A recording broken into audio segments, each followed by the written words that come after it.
اگر ہمارا بچہ کوئی کام غلط کر رہا ہے تو بحیثیت باپ، بحیثیت ماں، یہ ہماری ذمہ داری بنتی ہے کہ ہم اس کے خلاف کھڑے ہوں۔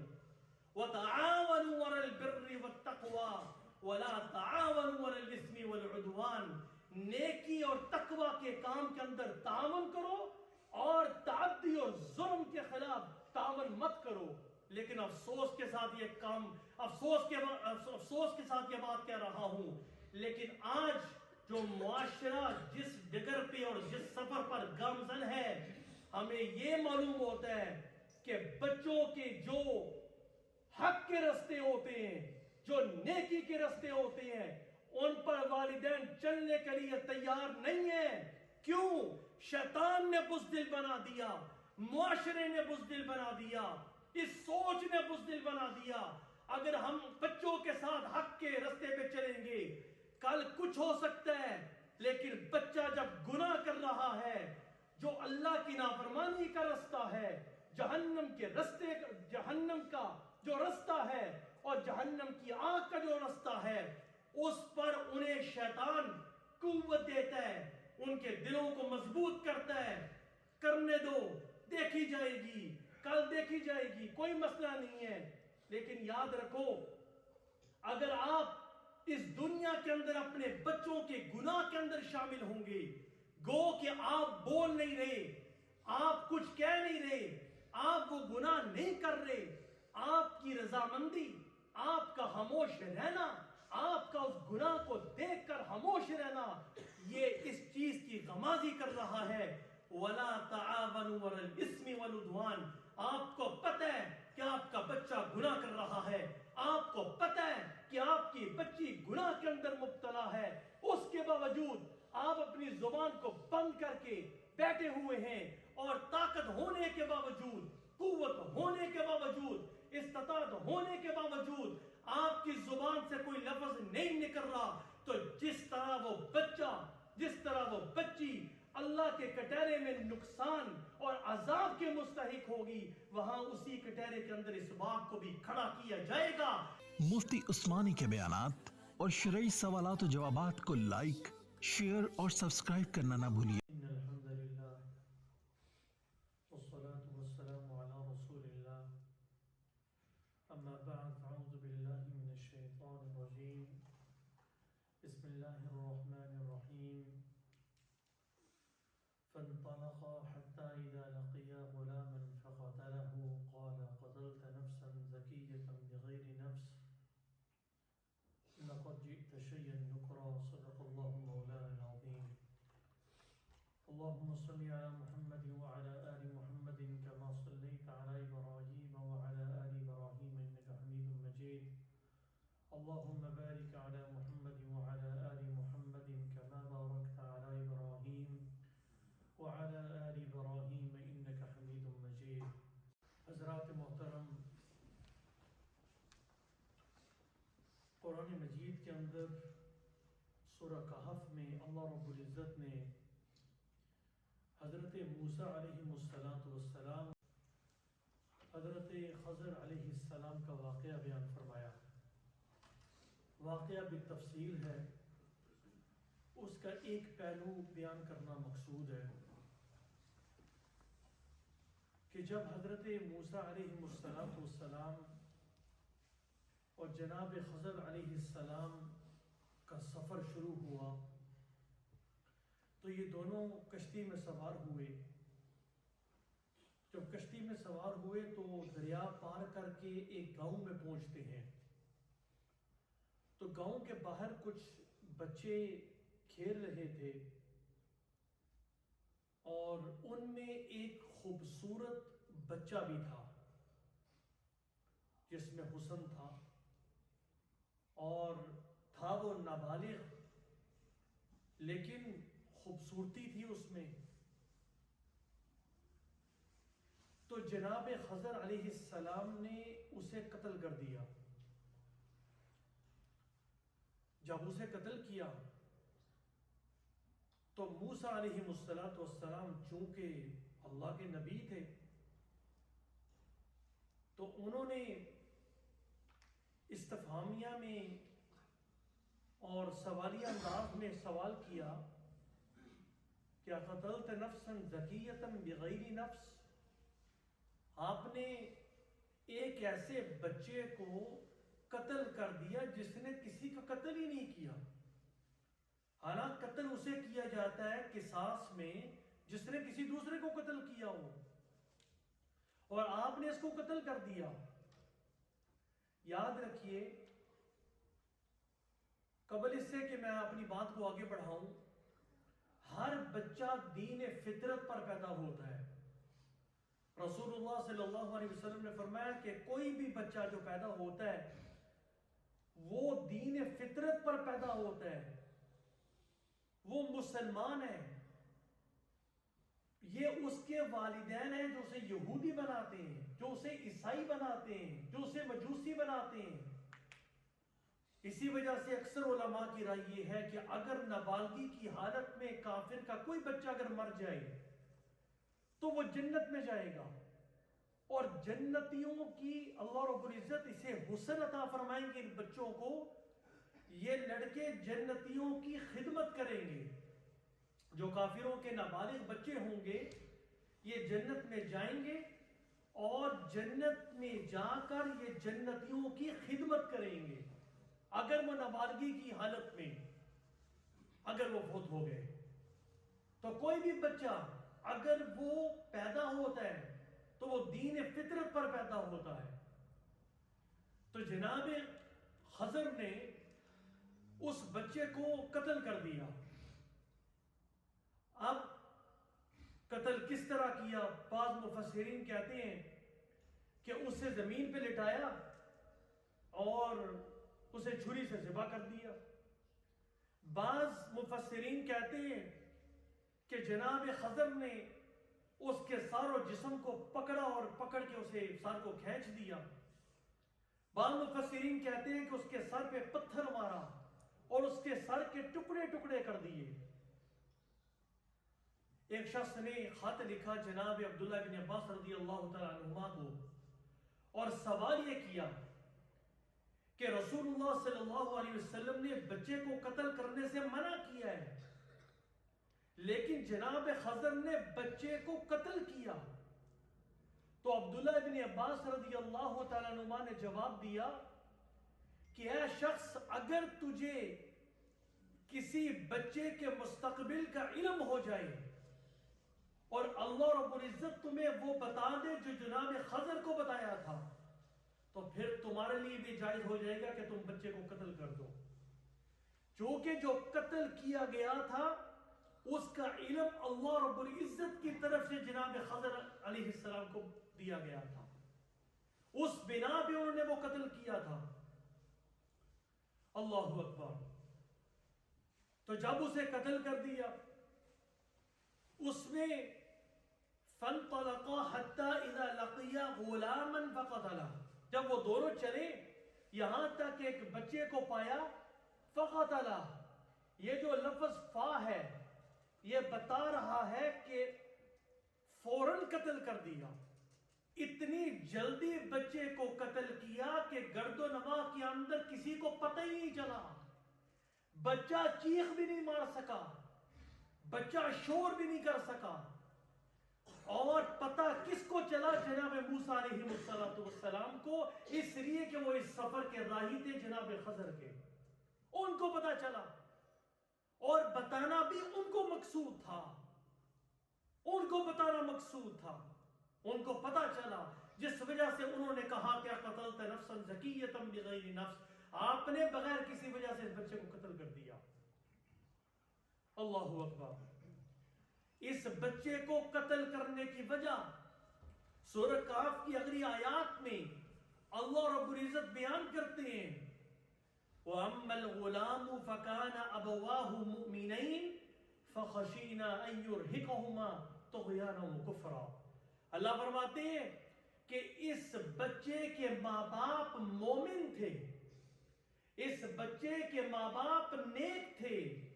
ہمیں ڈر ہوا کہ کہیں یہ بچہ اپنے ماں باپ کو نافرمانی اور کفر کے اندر نہ پھنسا دے. فَأَرَدْنَا أَن يُبْدِلَهُمَا رَبُّهُمَا خَيْرًا مِّنْهُ زَكَاةً وَأَقْرَبَ رُحْمًا. اور ہم نے یہ ارادہ کیا کہ اس بچے کے والدین کو اس مقتول سے زیادہ بہتر بدلہ عطا فرمائیں جو دونوں ماں باپ پر شفقت کرنے والا ہو. تو دیکھیے یہ اولاد کبھی ماں باپ کے لیے امتحان کا باعث ہوتی ہے، اور بعض اوقات اللہ رب العزت کا بچے کو موت دینا اور والدین سے بچہ چھین لینا اس کے اندر اس کی حکمتیں ہوتی ہیں، اور وہ حکمتیں ہم سے پوشیدہ ہوتی ہیں. اور بعض مفسرین نے لکھا ہے کہ یہ بچہ اتنا شرارتی تھا کہ جو لوگ گزرتے تھے راہ گزروں کو لوٹتا تھا، اور کئی لوگوں کا قاتل تھا، لوگوں کو ستایا کرتا تھا اور لوگوں کی بددعائیں لیا کرتا تھا. لوگ اس کے لیے، اس کے ماں باپ کے لیے بددعا کرتے تھے. اور آج جس طرح ہم اپنے معاشرے میں دیکھتے ہیں کہ کوئی نوجوان، کوئی بچہ اگر تنگ کرتا ہے دوسرے لوگوں کو تو لامحالہ انسان کا دھیان ماں باپ کی طرف جاتا ہے کہ باپ نے اس کی تربیت کیوں نہیں کی، ماں نے اس کی تربیت کیوں نہیں کی. اور لامحالہ بچہ اپنے کردار سے جہاں خود بددعاؤں کا شکار ہوتا ہے وہاں ماں باپ کو بھی برا بلا کہا جاتا ہے. اسی طرح یہ بچہ جب برا بلا کہتا تو ہوتا یہ کہ وہ بددعائیں اس کے لیے بھی کرتے، اس کے والدین کے لیے بھی کرتے. اور چونکہ اللہ کی علم کے اندر یہ تھا کہ یہ بچہ مستقبل کے اندر یہ نافرمان ہوگا، کافر ہوگا، اور چونکہ ماں باپ اس سے محبت کرتے ہیں اس محبت کی بنا پر یہ ہوگا کہ اس محبت کی بنا پر یہ ایمان کو چھوڑ کر کفر کے اندر مبتلا ہو جائیں گے. اللہ اکبر. اور مفسرین نے لکھا ہے کہ جب بچہ غلط کام کر کے باہر سے گھر آتا، لوگ شکوے اور شکایت لے کے گھروں پر آتے اور ان کے گھروں کی دہلیز پر کھڑے ہو کے دستک دیتے ہوئے بتاتے کہ تمہارے بیٹے نے یہ کام کیا ہے، تو اس محبت میں جو پدری محبت تھی بچے کی، ماں باپ کہتے ساڈا میرا پتر نہیں انج کر سکتا. یہ سارا واقعہ آج کے معاشرے کا ایک قسم کا عکس ہے جو ہمیں آج نظر آتا ہے. اگر ماں باپ کو تنبیہ کی جائے، اشارتاً کہا جائے کہ آپ کا بچہ غلط رستے کر راہی ہے، تو اسے کہا جائے میرا پتر تو بھوک چل گیا ہے، میرا پتر اس طرح نہیں کر سکتا، وہ کرتا ہی نہیں ہے. آپ کون ہیں میرے بچے پر گشتمائی کرنے والے؟ یہی کام تو اس بچے کے والدین نے بھی کیا اور کہا کہ میرا بچہ، ہمارا بچہ یہ کام نہیں کر سکتا. اللہ اکبر. تو میرے بھائی، اللہ رب العزت نے جب اسے قتل کروایا جناب خضر کے ذریعے، اسے قتل کروایا جناب خضر کے ذریعے، اب وہ قتل ہوا. چونکہ ماں باپ کا محبت تھی تو اس محبت کی بنا پر انہیں تکلیف ہوئی دلی طور پر. جب انہیں دلی طور پر تکلیف ہوئی تو اللہ رب العزت اپنے مومنین بندوں پر نظر شفقت فرماتے ہیں، انہیں نعم البدل عطا فرماتے ہیں. اسی وجہ سے ہمیں یہ حکم دیا گیا ہے جب ہمارا کوئی پیارا دنیا سے چلا جائے، اس دنیا سے پردہ کر جائے، اس دنیا سے وہ پاک پا جائے، انتقال کر جائے، تو ہاتھ اٹھا کر اللہ کے دربار میں یہ دعا کرو کہ اے اللہ ہمیں نعم البدل عطا فرما. اے اللہ میرا بیٹا تو چلا گیا، میری بیٹی چلی گئی، میرا فلاں عزیز چلا گیا، اے اللہ مجھے نعم البدل عطا فرما. حضرت ام سلمہ رضی اللہ تعالیٰ عنہ فرماتی ہیں کہ جب ابو سلمہ جو میرے خامن تھے وہ انتقال کر گئے تو رسول اللہ صلی اللہ علیہ وسلم تشریف لائے اور آپ نے فرمایا کہ اللہ سے دعا کرو کہ اللہ مجھے نعم البدل عطا فرما. جب میں نے یہ دعا کی تو اللہ نے اس دعا کے بدولت کائنات کا سردار میرے نکاح کے اندر دے دیا اور رسول اللہ صلی اللہ علیہ وسلم نے مجھ سے نکاح پڑھا. تو جب آپ کے انسان کا کوئی پیارا دنیا سے چلا جائے تو اسے یہ دعا کرنی چاہیے کہ اللہ مجھے نعم البدل عطا فرما. اللہ اکبر. تو اللہ رب العزت نے اس لڑکے کے والدین سے وہ بچہ چھینا جو مستقبل کے اندر ان کے ایمان کے لیے خطرہ تھا اور فرمایا فَأَرَدْنَا أَن يُبْدِلَهُمَا رَبُّهُمَا خَيْرًا مِّنْهُ زَكَاةً وَأَقْرَبَ رُحْمًا کہ ہم نے ارادہ کیا کہ اس مقتول سے زیادہ اس کے والدین کو بہترین نعم البدل عطا کیا جائے. اور مفسرین نے لکھا کہ اللہ رب العزت نے بہترین نعم البدل کس طرح عطا فرمایا. جب جناب خضر نے اس بچے کو قتل کیا اس کی ماں حاملہ تھی, لڑکی پیدا ہوئی, ایک نبی کے ساتھ اس کا نکاح ہوا اور اس نکاح کی بدولت ان کے خاندان میں ایک روایت کے مطابق 2 نبی, دوسرے روایت کے مطابق 12 نبی اور تیسری روایت کے مطابق 70 انبیاء علیہ السلام اس گھرانے کے اندر پیدا ہوئے. ایک بچے کو اللہ نے اسے قتل کروایا جناب خضر کے ذریعے اور اس خاندان کے اندر اللہ رب العزت نے 70 انبیاء علیہ السلام کو بھیج دیا. اللہ اکبر. لوگوں یہ واقعہ بیان کرنے کا ایک مقصد ہے اور مقصد یہ ہے کہ کبھی کبھی بچے ماں باپ کو دین سے دور کر دیتے ہیں. ماں باپ محبت کرتے ہیں اپنے بچوں سے جس بنا پر وہ دین سے دور ہو جاتے ہیں اور ایسے کام کرنے پر تل جاتے ہیں جو اللہ اس کے رسول کے حکموں کے صریح خلاف ہو جاتا ہے. کیونکہ محبت ہوتی ہے, اپنی اولاد کے سامنے وہ بے بس ہو جاتے ہیں. جب بے بس ہوتے ہیں تو پھر انہیں یہ کوئی پرواہ نہیں رہتی کہ کل اللہ کے کٹہرے میں نے کھڑے ہو کر اپنی زندگی کے بارے میں حساب و کتاب دینا ہے. وہ بچے کے گناہ کو بھی دیکھے گا, وہ اپنی آنکھوں کے سامنے بچے کو زنا کرتے ہوئے بھی دیکھے گا, اسے گناہ کرتے ہوئے دیکھے گا, اپنی آنکھوں کے سامنے اللہ کے حکموں کی دھجیاں اڑاتے ہوئے دیکھے گا.